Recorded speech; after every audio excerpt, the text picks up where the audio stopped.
Eu estava super empolgado porque finalmente estava começando a trabalhar nessa nova firma de contabilidade, que ficava em um prédio antigo de tijolos no centro. Minha nova mesa ficava bem ao lado de uma grande janela, e na frente de mim estava uma garota com cabelos loiros longos que cobriam o rosto. Quando me acomodei, olhei para ela e acenei com a cabeça, mas ela nem se mexeu. Estava tão concentrada no que fazia que nem sequer me olhou para dar um oi. Oi, eu sou a Bárbara, prazer em conhecer você, tentei dizer, mas só recebi silêncio enquanto a caneta dela corria insistentemente sobre o caderno. Percebi que o som da caneta era quase agressivo, e imaginei que ela estivesse escrevendo algo muito importante. Com o passar da manhã, percebi que as páginas dela se enchiam rapidamente de rabiscos estranhos, e em um momento tentei ver o que ela estava escrevendo, mas ela rapidamente colocou a mão sobre a página, como se não quisesse ser interrompida. Na hora do almoço, fui para a sala de descanso com alguns colegas e acabei fumando um cigarro com a Chantal, uma morena muito legal que eu tinha conhecido quando me inscrevi para o cargo. Ei, aquela mulher de cabelo loiro nunca vem almoçar com vocês? Perguntei. Ela me olhou confusa. Quem você quer dizer? Aquela garota que fica o tempo todo escrevendo? Ela riu nervosa e me disse, vá, não sei. Ela deve ser uma das OTAs lá em cima. Você nunca vai vê-la fora da mesa dela. Eu olhei para ela, e ela ainda estava sentada, completamente imóvel, enquanto uma pilha de folhas caía no chão. Vamos, também é válido dar uma pausa, às vezes o silêncio é bom, eu disse, mas a Chantal apenas deu de ombros e disse rapidamente que tinha que voltar ao trabalho, mesmo com alguns minutos sobrando. Depois que a Chantal saiu, voltei para minha mesa, mas o som da caneta ainda me irritava, então decidi colocar os fones de ouvido e ouvir um pouco de música para tentar bloquear o barulho. Um tempo depois, quando me levantei para pegar um café, olhei para a garota novamente. Ela estava em pé, completamente imóvel, com a mão digitando quase que mecanicamente e de forma repetitiva. Eu senti um pouco de pena dela, achando que estava sobrecarregada de trabalho. No corredor, esbarrei no Eric, um dos caras do escritório. Sabe se tem algum problema com o aquecimento? Está terrivelmente frio perto da minha mesa, falei. A temperatura estava muito baixa, a ponto de entrar nos ossos, mas a garota ao meu lado parecia não se incomodar nem um pouco, e ela estava usando um traje executivo com saia curta. Eric levantou uma sobrancelha e disse, e não ouvi nenhuma reclamação sobre isso. Vou verificar o termostato e ver o que está acontecendo. Mas a temperatura parecia ter caído ainda mais. Eu esfreguei as mãos e olhei para o termostato, tudo parecia normal, com 21 graus Celsius. No entanto, quando olhei para a janela atrás da minha colega, percebi algo estranho no reflexo dela. Não combinava com o que ela estava fazendo. O reflexo dela estava sentado, imóvel, e de repente a cabeça dela se virou lentamente para me encarar. Eu dei um pulo e pisquei várias vezes. Quando olhei de novo, o reflexo voltou a se mover como se nada tivesse acontecido. Achei que estava ficando cansado e vendo coisas. Já perto do final do expediente, a maioria dos colegas começou a arrumar suas coisas. Ei, Working Girl, o pessoal já está indo embora. Precisa de ajuda com alguma coisa? Perguntei. Ela parou lentamente de escrever e levantou a cabeça, mas o rosto ainda estava escondido pelos cabelos. Então, um sussurro suave, quase imperceptível, chegou aos meus ouvidos, e eles não me veem. Um arrepio percorreu minha espinha, e eu fiquei parado, imóvel. Ela abaixou a cabeça novamente e continuou a digitar, ainda mais rápido do que antes. Nesse momento, as luzes começaram a piscar. Eu olhei ao redor do escritório, mas todo mundo parecia muito calmo, como se não notassem o que estava acontecendo com as luzes ou como se fosse algo bem normal. Tentei não pensar muito nisso e rapidamente arrumei minhas coisas para ir embora. Mas, por alguma razão, quando estava saindo, olhei para trás e vi que ela estava me olhando. Seu rosto estava quase visível, e então eu percebi seus olhos escuros e fundos, que pareciam ter uma emoção que eu não entendi. Algo não estava certo com ela, e eu fiquei muito inquieto. Então, virei as costas e saí do prédio. No dia seguinte, cheguei e encontrei um bilhete colado no meu monitor, venha ao meu escritório, Sr. Morrison. Ótimo, acabei de chegar e já estou encrencado, pensei, antes de largar minhas coisas na mesa e ir até o escritório do meu chefe. Quando entrei, o Sr. Morrison me olhou com preocupação. Está tudo bem, Bárbara? Alguns colegas notaram que você parecia distraída ontem. Tem algo que quer conversar? Estou bem, respondi rapidamente. Ele assentiu, mas ainda parecia preocupado. Se precisar de algo, não hesite em entrar, ok? Ele disse com a mesma expressão preocupada. A mulher loira não estava em seu posto naquela manhã ou ainda não tinha chegado, o que me fez respirar aliviado. Pensei que talvez ela tivesse tirado o dia de folga. As horas passaram e ela não apareceu. Mais tarde, enquanto tentava me concentrar em uma planilha entediante, percebi que o monitor estava fazendo coisas estranhas. Decidi chamar o Eric para dar uma olhada, e ele chegou franzindo a testa.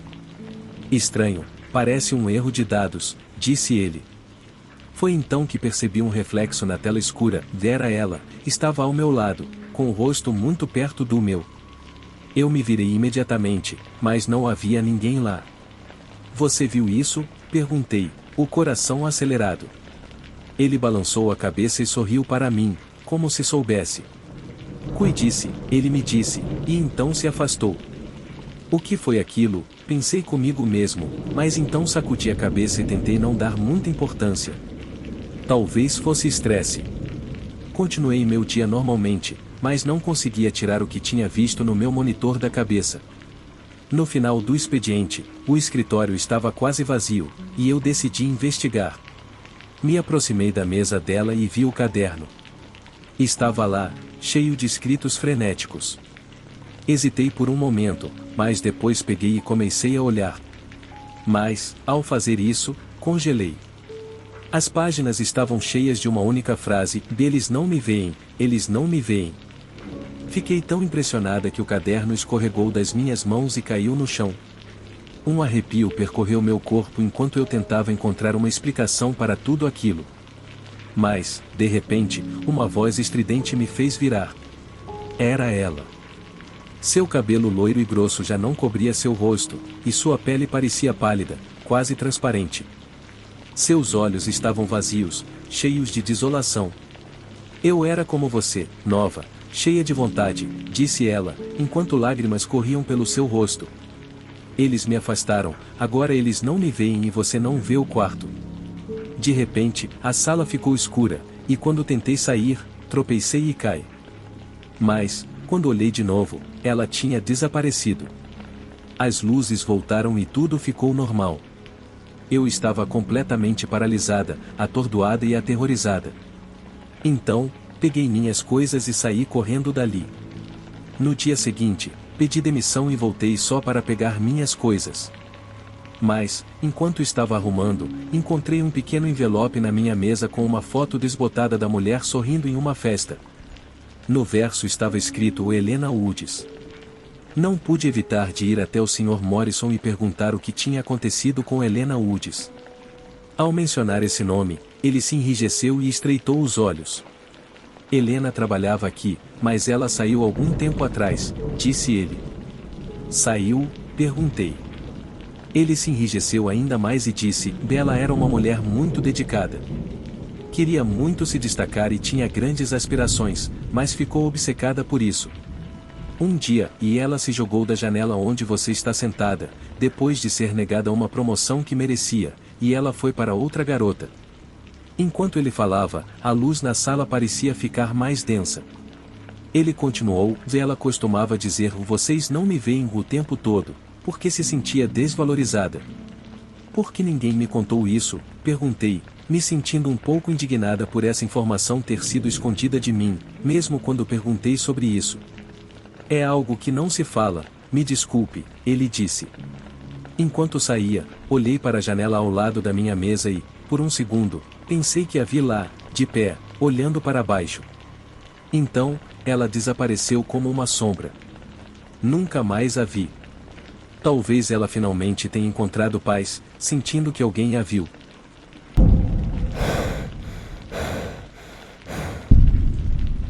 Eu sei que vocês clicaram neste vídeo procurando histórias sobre chefes horríveis ou colegas de trabalho aterrorizantes, mas a história que vou contar hoje é completamente diferente. Ela é sobre um trabalho que eu nunca deveria ter aceitado. Na época, minha vida estava uma bagunça. Perdi o emprego por causa da recessão e, depois disso, minha situação financeira ficou bem complicada. Tive que vender meu apartamento, meu carro e meus pertences mais valiosos, e fiquei quebrado, morando em um aluguel barato numa parte ruim da cidade. Foi justamente nessa fase que vi um anúncio online que chamou minha atenção. Estavam procurando alguém para cuidar de uma propriedade. Desesperado para sair dessa situação, decidi que aceitaria qualquer coisa e esse trabalho parecia a minha chance. Além disso, eu estava em outro estado, então também sugeria uma mudança total de cenário, algo que eu realmente precisava. O empregador mencionava que ele tinha uma casa de família e várias acres de terra e estava procurando alguém para cuidar de tudo. Ele também oferecia moradia e utilidades inclusas. Depois de anos morando em uma cidade agitada como Los Angeles, a ideia de me mudar para o campo parecia perfeita. Então, enviei meu currículo sem pensar duas vezes. Após revisar minha experiência, o proprietário me contratou na hora, e o fato de eu ter trabalhado em fazendas quando era criança me deu pontos extras. Logo depois, recebi um e-ticket para voar até o Colorado e começar a trabalhar imediatamente. Então, arrumei minhas coisas e fui em direção à minha nova casa. Logo ao desembarcar no aeroporto, a primeira coisa que percebi foi o frio. Foi uma grande mudança em relação ao calor de Los Angeles. Antes de embarcar nessa viagem, fiz algumas pesquisas sobre o dono da propriedade. Descobri que ele era um veterano aposentado que morava em Atlanta e tinha um negócio de importação que estava indo muito bem. A propriedade, chamada Vila Hermosa, estava em sua família há gerações. Dustin, como ele queria ser chamado, não tinha filhos e estava procurando alguém para cuidar dessa herança familiar tão importante para ele. Quando fui contratado, Dustin me mostrou, em fotos, uma linda casa de madeira cercada pela natureza, mas, quando fui levado do terminal até a propriedade, percebi que eu estaria morando no meio do nada. A casa ficava no meio de uma montanha, bem longe da civilização. Aí comecei a entender por que o trabalho não teve muitas candidaturas. Agora sabia por que fui contratado tão rápido. Não vou mentir, foi um pouco assustador pensar em viver sozinho em um lugar tão grande, especialmente no inverno do Colorado. Quando cheguei, Dustin me recebeu e me apresentou a Amélia, a governanta, que era outra senhora mais velha. Dustin me deu as boas-vindas e me mostrou a casa enquanto um motorista levava minhas malas para o meu novo chalé, que ficava ao lado da casa principal. Durante a visita, ele me disse que, além de cuidar da propriedade, eu também teria que tomar conta de 40 ovelhas e 3 cavalos na fazenda. Isso me pegou de surpresa, mas olhando para o salário, eu sabia que devia haver algum truque nisso. Dustin tinha um voo de volta para Atlanta naquela mesma noite, então ele foi embora depois de me mostrar tudo. Antes de ir, ele me falou que Amélia viria uma vez por semana para limpar a casa e que, no dia seguinte, um ex-funcionário chamado Steven chegaria para me explicar as minhas funções. Como já tinha trabalhado ali, ele seria a pessoa ideal para me mostrar como as coisas funcionavam. No dia seguinte, Steven chegou bem cedo e a primeira coisa que me disse foi que me desejava boa sorte no novo trabalho. Antes que eu pudesse fazer mais perguntas, ele já estava indo para o celeiro me explicar a rotina de cuidados com as ovelhas e os cavalos. Ele passou o dia todo me explicando como tudo funcionava e, claro, era um trabalho bem físico e cansativo, mas depois de tanto tempo sentado numa mesa, isso era uma boa maneira de reativar meu corpo e coração. Enquanto eu absorvia as informações que Steven me dava, nunca perguntei por que ele tinha saído de lá ou por que me desejou sorte, embora isso tenha me intrigado um pouco. No dia seguinte, meu novo papel como vigia da fazenda começou. Não era algo que eu queria ou sequer imaginava fazer, mas era o que eu tinha, e eu estava grato. Pelo menos eu tinha 3 refeições por dia, um teto sobre a cabeça e um bom salário, sem precisar pagar aluguel, contas ou até comida. O que mais eu poderia pedir da vida, naquele momento? Um pouco de trabalho duro não era problema.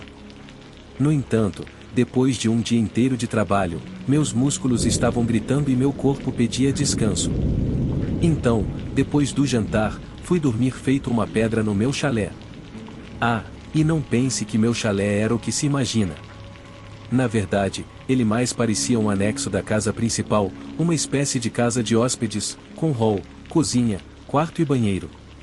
Era bem melhor do que meu antigo apartamento na cidade, que estava uma bagunça. Uma semana se passou e eu achava que estava fazendo um bom trabalho.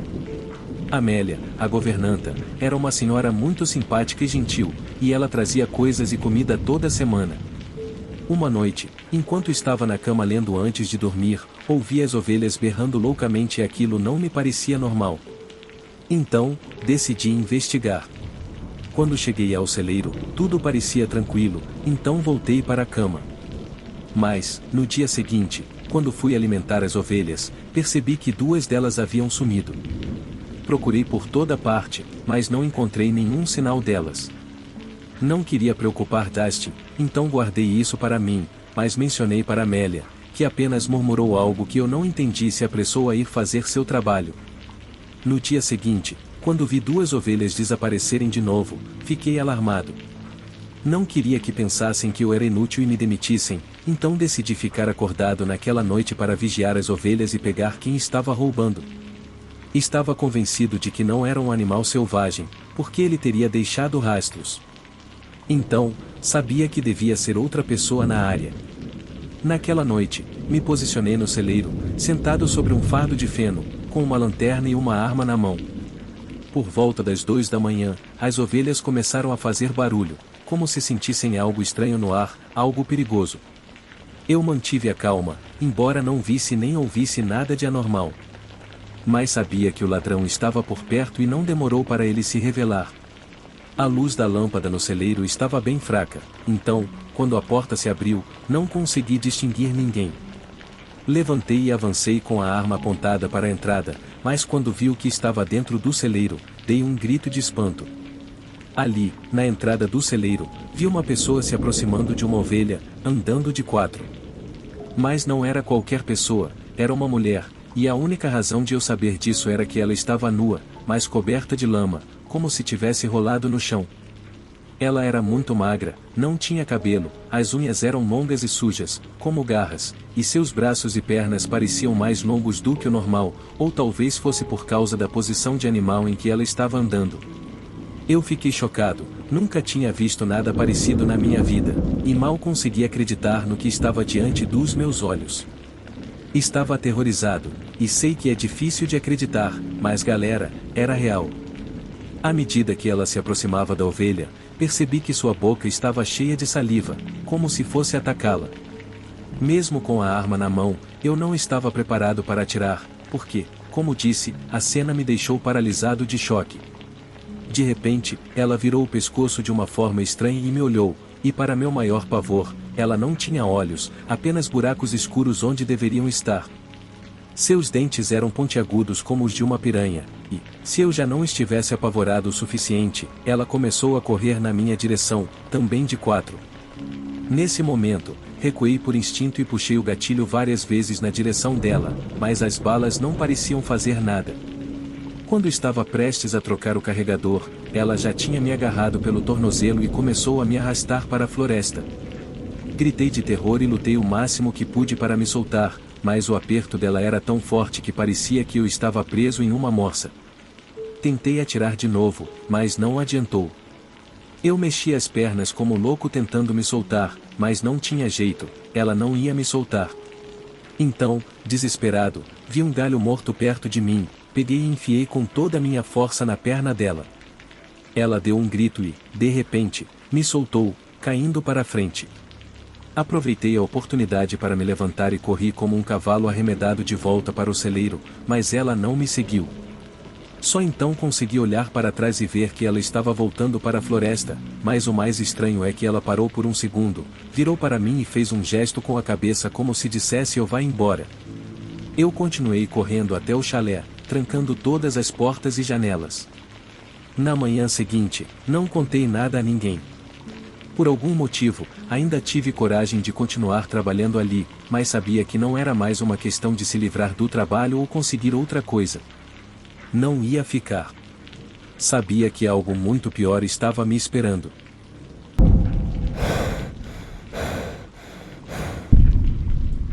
Tudo isso aconteceu há 2 anos, numa época em que eu estava completamente sem dinheiro e fazendo milagres para conseguir sobreviver. Eu não queria voltar para a casa dos meus pais, então comecei a procurar desesperadamente por um emprego no Craigslist. Passei horas todos os dias procurando anúncios, enviando candidaturas, e nem consigo contar quantas vezes eu bati na tela esperando encontrar um emprego, fazendo de tudo para sair do buraco financeiro em que eu estava. Até que, um dia, finalmente recebi uma resposta de um homem que disse ser deficiente e precisar de ajuda com suas rotinas diárias. Não haviam muitos detalhes sobre a situação dele, mas o que importava era que ele estava procurando um cuidador e estava disposto a pagar bem. Então, sem pensar muito, aceitei o emprego. No dia seguinte, me dirigi ao endereço dele, pronta para começar o trabalho. Acontece que o homem morava em um apartamento em um bairro tranquilo, embora o prédio parecesse não ser cuidado há anos, mas, não era inesperado. Bati na porta, e de dentro ouvi uma voz dizendo para eu entrar. Quando entrei, encontrei um homem na casa dos 50 anos, mas ele parecia muito mal para a idade dele. Estava sentado em uma cadeira de rodas, e sinceramente, sua aparência era um pouco desconcertante. O rosto dele parecia uma vela derretida e ele tinha um olhar apagado e sonolento, com as pálpebras inferiores caídas de um jeito que dava para ver a conjuntiva. O cabelo estava espetado e parecia muito desleixado. Mas o que mais me chamou a atenção foram os dentes dele, que pareciam os de um castor, ou seja, ele tinha dentes da frente superiores bem longos, o que não ajudava em nada. A aparência dele era realmente estranha, mas não queria me concentrar nisso. Apenas o cumprimentei educadamente e ele pediu para eu me aproximar. Oi, eu sou o Martin. Nós falamos por telefone ontem à noite. Eu sei que você não é muito esperta, mas parece uma garota bonita. Não consigo ver muito bem hoje em dia. Aquelas palavras soaram mais estranhas e perturbadoras do que eu esperava, mas eu já estava lá e precisava do dinheiro, então tentei não deixar isso me incomodar. Pendurei minha jaqueta no cabideiro e perguntei. Ok, o que você precisa que eu faça primeiro? Ele sorriu de orelha a orelha e disse. Podemos começar com um banho. Eu não tomo banho há semanas. Eu fiquei pensando, e isso não soa nada bem. O pedido dele realmente me pegou de surpresa, mas, dado o que eu estava enfrentando, sabia o que estava me metendo. Então, peguei a cadeira de rodas e comecei a empurrá-lo para o banheiro dos fundos. Você mora sozinho? Perguntei enquanto o empurrava. Sim, minha esposa faleceu em dezembro. Ela era a mulher mais doce do mundo e quem me ajudava com todas as minhas coisas, respondeu ele. Sinto muito, senhor, se eu disse. Me chame de Martim, por favor, se ele corrigiu, um pouco sério. Quando chegamos ao banheiro, eu dei um suspiro. A cena era aterradora. A banheira estava cheia de água suja e a pia estava num estado que quase me fez vomitar. Desculpe pela bagunça. Como você pode ver, minhas pernas não funcionam mais, por isso não consigo limpar o lugar direito, disse Martim, e eu podia perceber que ele estava um pouco envergonhado. Você deveria considerar contratar alguém para limpar isso também, mencionei. Estou aprendendo a usar o Craigslist para isso, se ele admitiu. E assim começou minha estranha experiência com Martim. Enquanto eu o ajudava no banho, ele começou a falar sobre como a internet era incrível. É louco, né? Você pode conhecer qualquer pessoa com um clique só, se ele me disse enquanto eu tentava me concentrar no que estava fazendo. É cada vez mais impressionante, respondi, sabendo que estava no meio de uma situação bem estranha. Bom, tira a camisa para eu começar, se ele disse, tentando quebrar o gelo. Quando ele tirou a camisa, eu quase caí para trás. O cara tinha tanto cabelo no peito que parecia um urso, sem falar nas costas. Eu passei gel de banho nas costas dele e comecei a esfregar. Ai, que cócegas, se ele disse, rindo, enquanto a água e o sabonete voavam para todo lado, até em mim. Isso está ficando uma loucura, pensei, mas, no fundo, estava me divertindo um pouco. Finalmente, terminamos o banho, e eu lhe passei uma toalha. Seque bem esse corpo, Martin. Um pouco de movimento vai te fazer bem, eu disse, sorrindo. Mas ele me olhou de volta como se eu tivesse ofendido, e sua expressão mudou de alegre para séria. Depois disso, ajudei ele a se vestir e, sinceramente, a aparência dele me deixou um pouco desconfortável. Ele sorria o tempo todo, como se estivesse planejando algo estranho.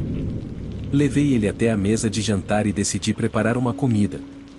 Fiz uma boa quantidade de macarrão, o suficiente para ele ter para a semana inteira.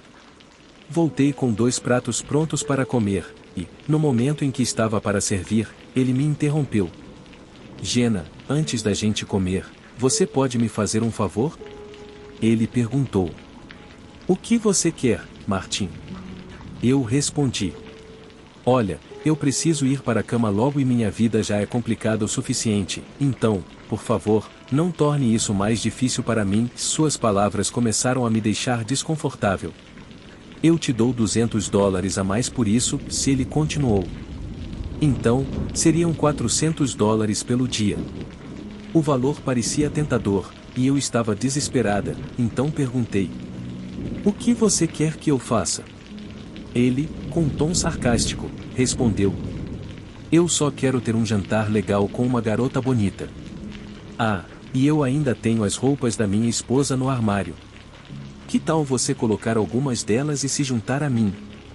Naquele momento, meus olhos se abriram, e a verdade é que eu não sabia como me sentir sobre isso. Você realmente quer que eu use as roupas da sua esposa falecida por $200? Nossa, isso é demais, se eu disse, mas pensei que pelo menos era melhor do que se ele me pedisse para tirar a roupa. Então, eu aceitei. Fui até o quarto dele, e, parecia um closet de moda. As roupas eram de todos os tipos e pareciam muito caras, mas, no final, escolhi um vestido vermelho que achei muito bonito e voltei para a mesa. Uau, acho que você nunca esteve tão bonita, se ele disse, quando me sentei à mesa. Obrigada, se eu respondi, tentando não pensar muito sobre a situação. Então, ele pediu para eu sentar ao lado dele. Por um instante, pensei em recusar, mas ele me disse que, se eu fizesse isso, ele me daria mais $50, então eu aceitei. E começamos a comer em um silêncio constrangedor. Os olhos dele estavam tão fixos em mim que eu quase podia sentir o suor escorrendo de tanto nervosismo, mas eu precisava do dinheiro, e enquanto a mão dele ficasse longe de mim, eu conseguiria lidar com aquilo. Porém, em um momento, ele colocou uma das mãos na minha perna e começou a acariciá-la. Aquela ação me deu arrepios, e eu pedi para ele parar. Ah, vamos lá, Jenna, sou só um homem idoso e deficiente, fico um pouco solitário, se ele disse. Quando me virei para olhar para ele, percebi que os olhos dele estavam fixos no meu decote e a expressão dele me repulsou. Nesse ponto, eu disse que não aguentava mais e tirei a mão dele da minha perna com força. Mas, quando tentei me levantar, ele puxou meu vestido, puxou o vestido da esposa dele, que tinha uma fileira de botões na frente, e o puxão fez todos os botões rasgarem, me deixando completamente exposta. Vendo o que ele tinha feito, imediatamente segurei os 2 lados do vestido com as mãos para me cobrir e reclamei com ele por ter feito aquilo. No entanto, ele apenas me deu um sorriso perturbador e disse: Jenna, não dificulte as coisas. Isso pode ser bom para os dois. Olha, se você tirar o vestido e me deixar tirar fotos de você, eu te dou $600, mas se você também aceitar fazer outra coisa, te dou $1000. O que você acha? Eu estava completamente atonita. Não conseguia acreditar no que ele estava propondo, mas isso não era o pior de tudo. Eu estava tão necessitada naquele momento que, por um instante, pensei em aceitar, mas o que ele estava propondo e a forma como ele me olhava e falava me deu tanta repulsa que eu simplesmente disse não e corri para o quarto da esposa dele, tirando o vestido e colocando minhas roupas de volta. Mas então ele apareceu na porta com os $400 que havia me oferecido inicialmente e me disse para pegar. Eu pensei em recusar, mas, meu Deus, eu precisava tanto disso. No entanto, quando ele me entregou o dinheiro, a mão suja dele tocou a minha enquanto ele me encarava. Foi um momento estranho e, quando eu estava prestes a sair, ele gritou: espera, só mais uma coisa. Eu virei a cabeça, frustrada, e ele, em um movimento rápido, puxou uma câmera Polaroid ao lado da cadeira e disse: Você se importa se eu tirar uma foto sua, Jenna? Não, eu respondi, mas já era tarde, ele já tinha me fotografado sem a minha permissão. Fui para casa imediatamente, sentindo uma mistura de humilhação e nojo de mim mesma. Quando entrei em casa, as lágrimas começaram a cair dos meus olhos. Eu queria queimar o dinheiro que ele tinha me dado, mas sabia que o que eu tinha passado não poderia ter sido em vão. No dia seguinte, decidi ir à polícia para denunciá-lo, sem saber se minha reclamação seria levada a sério. Felizmente, foi, mas quando foram procurar por ele no endereço dele, disseram que não havia ninguém morando lá. Foi um golpe duro, e fiquei com um gosto amargo na boca, mas pelo menos eu sabia que nunca mais o veria. Depois dessa experiência perturbadora, eu realmente duvido que algum dia vá procurar trabalho como cuidadora novamente.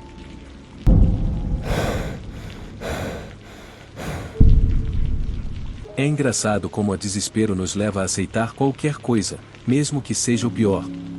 Quando saí da prisão, depois de 8 longos anos de confinamento, senti que o mundo tinha seguido em frente sem mim. Não podia culpar ninguém, claro, minha reputação estava arruinada por tudo que eu havia feito e isso me colocou atrás das grades. Durante esses 8 anos bem longos, a única coisa que me restou foi a minha habilidade de me adaptar a qualquer coisa. A única vantagem que eu tinha em uma sociedade onde eu claramente não era bem-vindo. Nos últimos meses, sobrevivi servindo drinks em um bar simples na cidade, um lugar onde ninguém se importava muito com meu passado, mas o que me pagavam mal dava para comprar uns sanduíches de presunto e mais nada. A casa onde morava era um quarto imundo em um bairro que não fazia jus ao nome. Então, quando vi um anúncio procurando uma empregada doméstica para uma vila na Carolina, não pensei 2 vezes e escrevi. Disse adeus aos bêbados que me tratavam como se eu fosse nada. Eu só queria algo que me tirasse da rua. A entrevista foi um pouco estranha. Oma, a dona da vila, era uma viúva de 76 anos. Desde o momento em que a vi, algo me parecia estranho. O sorriso dela era forçado, como se não coubesse no rosto. Os olhos dela piscavam nervosamente e, de repente, ela soltou uma risada baixa, mas estranha, que me arrepiou. Vi ela sussurrando algo para si mesma, algo baixo demais para entender, e dentro de mim, os alarmes estavam gritando para eu sair, mas eu precisava desse emprego. Eu precisava dele desesperadamente, e o pagamento era bom. Não tem muito o que fazer, só limpar e cuidar do meu filho, ela explicou, com os olhos bem abertos. Ele está de cama, e minha filha Delila é meio tímida, ela continuou. A risada de Oma preencheu o ar com um som agudo que me deixou ainda mais desconfortável. Ela mencionou que Delila era uma boa menina, embora quieta, e olhou por cima do ombro, espiando pela porta antes de fechá-la assim que me viu olhar para ela. Eu aceitei o emprego porque não tinha muito o que escolher. Já tinha sido expulso do quarto e não ia dormir no carro. Não era uma opção viável para o futuro. Então, no dia seguinte, fiz as malas e me mudei para a vila. A casa era enorme, mas nada aconchegante. Eu tinha a sensação de que uma sombra escura habitava aquele lugar, mas tentei não dar importância. Oma me mostrou o meu quarto no sótão e, sorrindo como se estivesse fascinada, antes de sair, ela disse com tom sério: "Aqui tem uma única regra, e nunca saia do seu quarto depois da meia-noite." Antes que eu pudesse perguntar o porquê, a porta do sótão rangeu e se fechou com força, me deixando sozinha com meus pensamentos. Aquela primeira noite foi terrível. Não consegui dormir. O vento batia forte nas janelas antigas e havia um som estranho, quase como um sussurro vindo de baixo. Na manhã seguinte, eu já estava me perguntando se tinha feito a escolha certa em aceitar o emprego. Mas, ignorando minha ansiedade, comecei a limpar a casa, que mais parecia um campo de batalha. Oma e Delila viviam como se não houvesse amanhã. Havia sujeira por toda parte, as toalhas estavam espalhadas, os pratos estavam cobertos de restos de comida velha e o banheiro era um horror por si só. Mas o verdadeiro pesadelo era o quarto de Caim. Quando entrei, sabia que ele estava em coma, como Oma havia me dito, mas nunca imaginei o cheiro de alvejante que ia me atingir. O quarto dele estava arrumado, quase com cara de hospital, mas o ar estava impregnado com um forte cheiro de produtos químicos. Enquanto isso, Caim estava imóvel na cama, pálido como um fantasma, e por um segundo achei que ele não estivesse respirando. Mas o bip do monitor cardíaco me assegurou de que ele ainda estava vivo, pelo menos por enquanto. Eu estava completamente exausta, e assim que me joguei na cama, perdi a consciência. Deve ter sido perto da 1 hora da manhã quando um grito agudo me acordou de repente, fazendo meu coração pular uma batida e me fazendo cair da cama no chão. Quando aquele grito desesperado soou novamente, sem pensar, peguei a lanterna e corri para fora do quarto. Meus pés pararam na frente da porta de Caim, que estava entreaberta. Ao olhar para dentro, vi que a cama estava vazia e o monitor cardíaco não fazia som algum.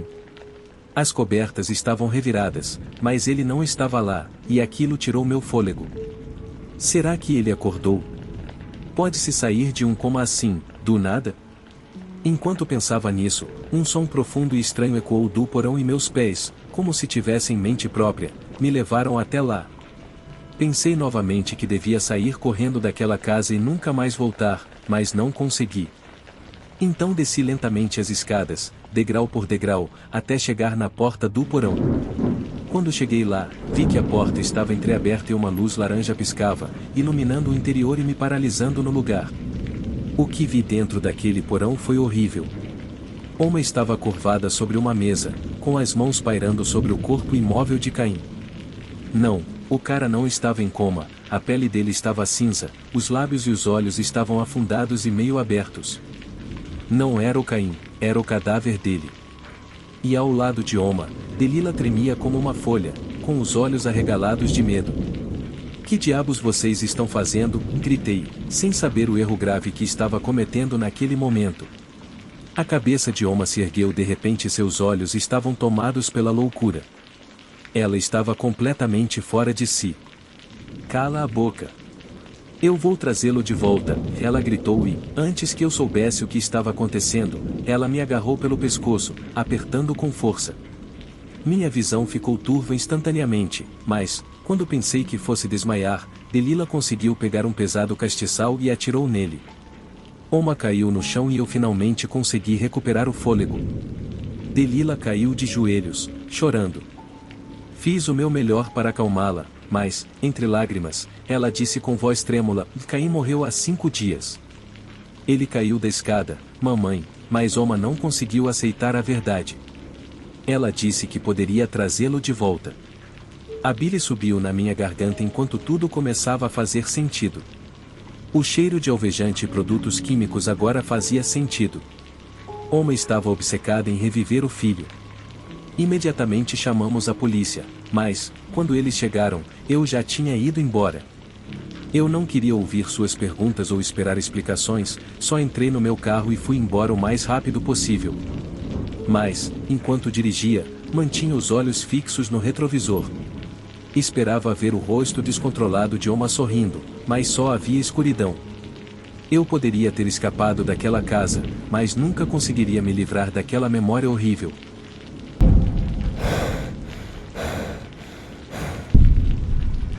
Deixa eu te contar minha história.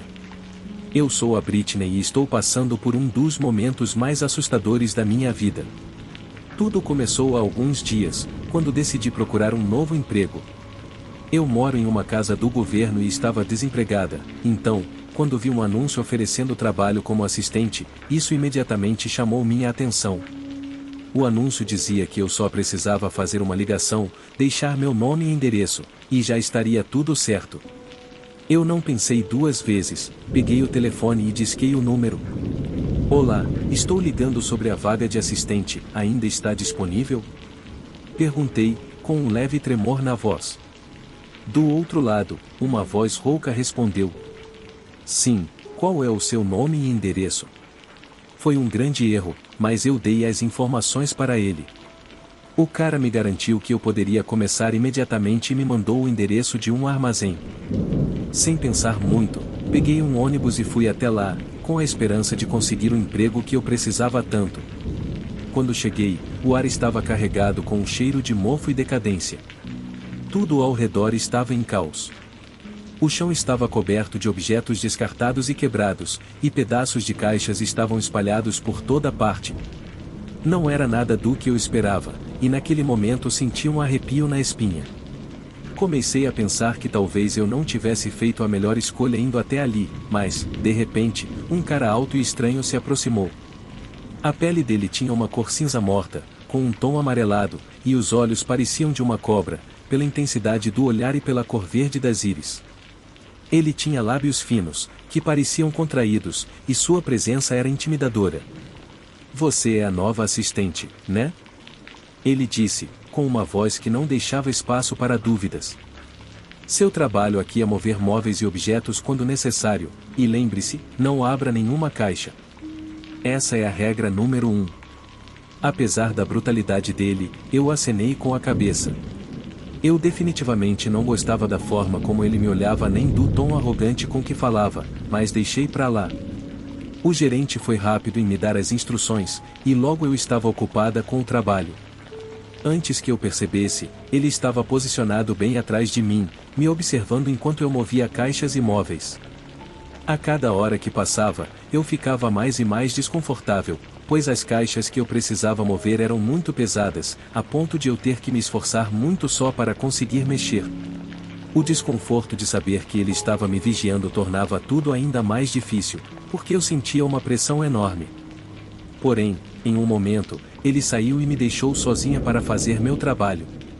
A curiosidade sempre me perde, então, claro, não pude deixar de me perguntar o que estava dentro das caixas que ele estava organizando e por que elas eram tão pesadas. Era como se uma voz na minha cabeça estivesse me empurrando para abrir uma delas e ver o que havia dentro. E, embora eu tenha tentado ignorar minha curiosidade o tempo todo, finalmente não resisti a abrir uma delas. Assim que fiz isso, amendoins de isopor caíram e um cheiro nojento saiu da caixa. Quando tirei o material de embalagem, o que vi me fez dar um pulo para trás. Era uma mão. Uma mão em um estado de decomposição estava saindo de entre os amendoins. Meu estômago revirou instantaneamente e entrei em pânico de cima a baixo. Deus, onde é que eu vim parar? O que é tudo isso? Pensei. Nesse instante, ouvi a voz do gerente atrás de mim. O que você está fazendo, garota? A voz dele estava cheia de fúria, e isso me fez virar rapidamente. O olhar dele estava agora ainda mais aterrorizante, e o medo me dominou. Eu estava presa em um pesadelo e não sabia como sair. Lembra o que eu te falei sobre não abrir as caixas, né? Bem, isso agora virou um grande problema. Disse o gerente, que parecia ter saído de um filme de terror. Ele me olhou com os olhos brilhando de raiva, enquanto segurava uma barra de ferro. Você está demitida. Ele gritou, me arrastando pelo braço. Eu tentei me soltar, mas ele me empurrou para uma sala nos fundos e me fez sentar em uma cadeira. Com um movimento rápido, ele prendeu meus pulsos nos apoios de braço, sem eu poder fazer nada para impedir. Eu comecei a gritar na hora. Me solta, por favor. Mas o cara não tinha a menor intenção de ouvir. Você viu algo que não deveria ter visto, e como sabe o que estou fazendo, não posso deixar você sair livre. O que eu preciso fazer é chamar alguém para cuidar de você. Essas palavras me fizeram tremer, mas antes que eu pudesse falar qualquer coisa, ele saiu da sala como um raio, me deixando presa e completamente sozinha. Felizmente, a sorte deu uma ajudinha. Sendo bem magra, eu consegui escorregar os pulsos das algemas, e sem perder tempo, corri para fora do armazém, sentindo meu coração bater a 1000. O gerente havia se enfiado em uma pequena sala, e eu achei que ele poderia estar falando no telefone. Se ele me pegasse de novo, não tinha como escapar. Então, corri o mais rápido que pude, com a adrenalina a 1000, até finalmente chegar a uma delegacia, toda suada e sem fôlego. Fui direto contar para os policiais tudo o que havia acontecido e, felizmente, eles levaram a situação a sério e mandaram alguns colegas até o armazém. Um dos policiais me ofereceu uma carona até em casa, e eu aceitei, aliviada por não estar mais sozinha. Mas logo percebi que algo não estava certo. Onde você está indo? Isso não é o caminho para minha casa. Eu falei, percebendo que estávamos tomando um desvio. Quando olhei no retrovisor, vi aqueles olhos malignos brilhando no olhar dele. Foi aí que percebi que o policial estava me levando de volta para o mesmo lugar de onde eu tinha acabado de escapar. O pânico tomou conta de mim novamente, e, por impulso, puxei a maçaneta da porta, abri e pulei do carro enquanto ele ainda estava em movimento. A queda não foi nada bonita, obviamente, mas, o melhor que pude, me levantei e corri sem parar até chegar em casa, sentindo cada parte de mim queimar de exaustão. Assim que entrei, me escondi no meu quarto, sem saber em quem confiar ou o que fazer. Eu não podia mais confiar na polícia, então, o que mais eu poderia fazer? Enquanto tentava me acalmar, meu telefone tocou de repente. Eu sabia que não deveria atender números desconhecidos, mas atendi mesmo assim. Então, reconheci a voz instantaneamente. Você não está pensando em fazer alguma besteira, está? Eu estou indo aí agora. Não se mova. Desliguei na hora e me afastei da janela, apaguei as luzes e tranquei as portas. Me xinguei mentalmente por ter tido a brilhante ideia de dar meu endereço em um momento de desespero. O medo e a angústia me tomaram mais do que nunca, então, corri para fora de casa e pedi ajuda a uma vizinha, a dona Margarete. Falei correndo o que estava acontecendo e pedi para me esconder na casa dela. Ela era uma viúva de 79 anos e tinha certeza de que ninguém iria desconfiar que eu poderia estar lá. Ela ficou muito surpresa com o que eu contei e, nesse momento, eu vi um carro preto entrando na minha garagem. Eu implorei para ela me deixar entrar. Felizmente, Dona Margarete viu o desespero no meu rosto e abriu a porta para eu entrar, oferecendo um lugar no porão dela. Já se passaram 5 dias desde aquilo e ainda estou escondida no porão da Dona Margarete. Não faço ideia do que fazer agora.